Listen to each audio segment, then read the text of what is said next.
Hello students, चलिए start करते हैं। एक्सरसाइज 1.1 का क्वेश्चन नंबर 11 देखते हैं क्या है। Show that the relation R in the set A of points in a plane given bye.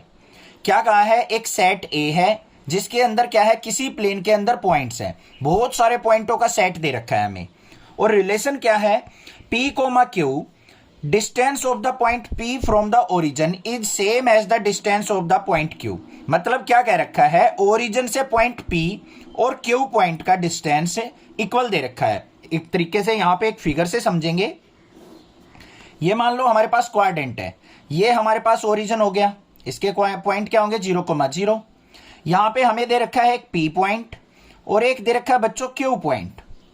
तो P और Q का डिस्टेंस हमें इक्वल दे रखा है, मतलब ये O पॉइंट हो गया, OP is equal to OQ दे रखा है। ये कंडीशन है, ये रिलेशन है हमारे पास। समझ में आ गई बात। आगे क्या कह रखा है, इज एन इक्विवेलेंस रिलेशन। क्या ये एक इक्विवेलेंस रिलेशन है। अब इक्विवेलेंस के लिए क्या होना चाहिए बच्चों, रिफ्लेक्सिव भी होना चाहिए, सिमेट्रिक भी होना चाहिए और ट्रांजिटिव भी होना चाहिए। चलो भाई हम प्रूव कर लेंगे। आगे का पॉइंट जो है अलग क्वेश्चन बनता है, उसको बाद में देख लेंगे। पहले इस पे चलते हैं, सॉल्यूशन पे। इसका सॉल्यूशन देखते हैं।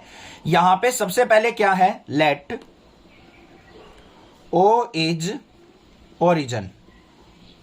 O को हमने ओरिजिन मान लिया, तो रिलेशन क्या हो जाएगा हमारा यहां पे, P और Q के बीच में रिलेशन है such that OP is equal to OQ दे रखा है हमें, कि OP का डिस्टेंस और OQ का डिस्टेंस क्या है, इक्वल है। यहां तक कोई दिक्कत नहीं होनी चाहिए, कोई भी प्रॉब्लम नहीं है, ठीक है। अब इसको देखो हम कैसे करेंगे कि ये हमारा इक्विवेलेंस रिलेशन है।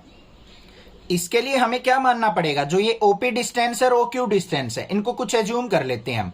ये मान लीजिए R1 है, ये मान लीजिए R2 है, मान सकते हैं हम। तो यहां पे क्या करेंगे हम, लेट सेट A के अंदर हमारे पास क्या हो जाएंगे, R1 R2 और एक मान लेते हैं कोई और point R, capital R point, और इसका डिस्टेंस मान लेते हैं बच्चों R3। ये सारे के सारे क्या है, इक्वल डिस्टेंस पे, R1 R2 R3। तो बच्चों इनके पेयर क्या क्या बन जाएंगे, ए सेट रिलेशन के अंदर सारे डिस्टेंस इक्वल हैं, तो हमारे पेयर क्या बनेंगे, R1 R1 का पेयर बन जाएगा, और यहां पे R2 R2 का बन जाएगा, R3 R3 का बन जाएगा। फिर ऐसे ही R1 का किस किस के साथ बनेगा, R2 के साथ, R1 का R3 के साथ।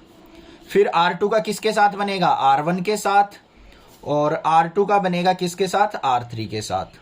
ऐसे ही फिर R3 के बना देंगे, R3 का R1 के साथ और R3 का R2 के साथ। यहां पे आप small a small b small c भी ले सकते हो, अगर ये R1 R2 R3 पसंद ना आए तो आपको। ये रिलेशन के अंदर पेयर बन गए हमारे, कि R1 का R1 से डिस्टेंस, देखो बच्चों ये P पॉइंट है, ये O पॉइंट है, ये जितना डिस्टेंस है R1, ये R1 के ही तो इक्वल होगा। ये R2 R2 का पेयर बन सकता है, R3 R3 का पेयर बन सकता है, ऐसे पेयर बन गए हमारे। अब सबसे पहला पॉइंट देखो, यहां पे R1 R1 R2 R2 R3 R3 relation के अंदर प्रेजेंट है, तो क्या लिख देंगे हम यहां पे, R1 R1 R2 R2 belongs to relation, so this is reflexive.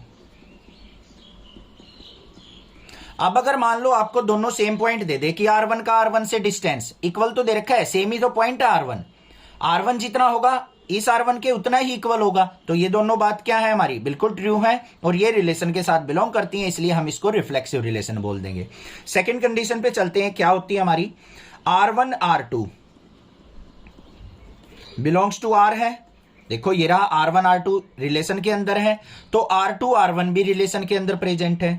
R2 R1 इसका उल्टा भी बिलोंग्स टू रिलेशन है, सो दिस इज सिमेट्रिक।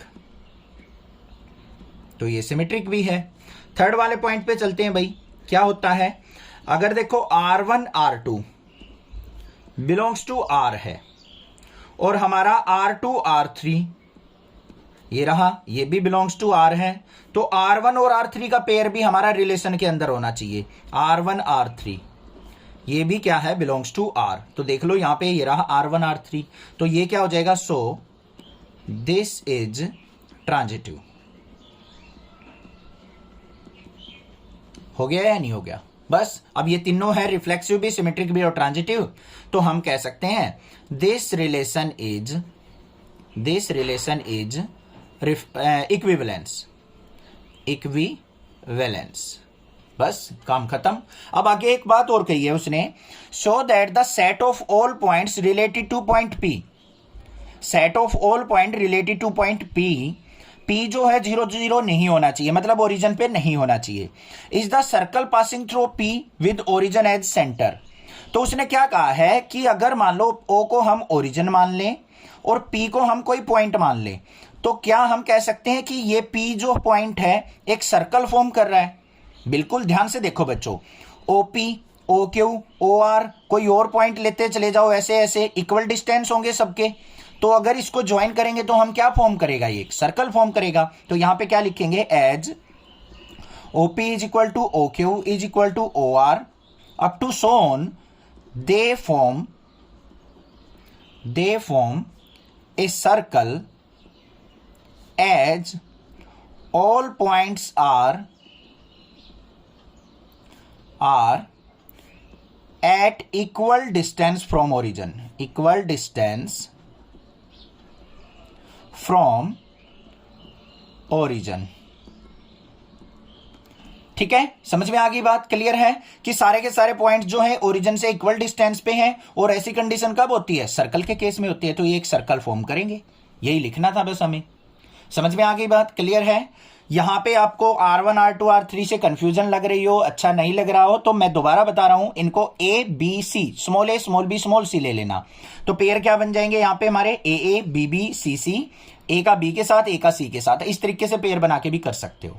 फिर भी कोई प्रॉब्लम लगे आप मुझसे पूछ सकते हो, अदरवाइज चैनल को सब्सक्राइब कीजिए, लाइक कीजिए और शेयर कीजिए। Thank you students for watching your channel. Next classes.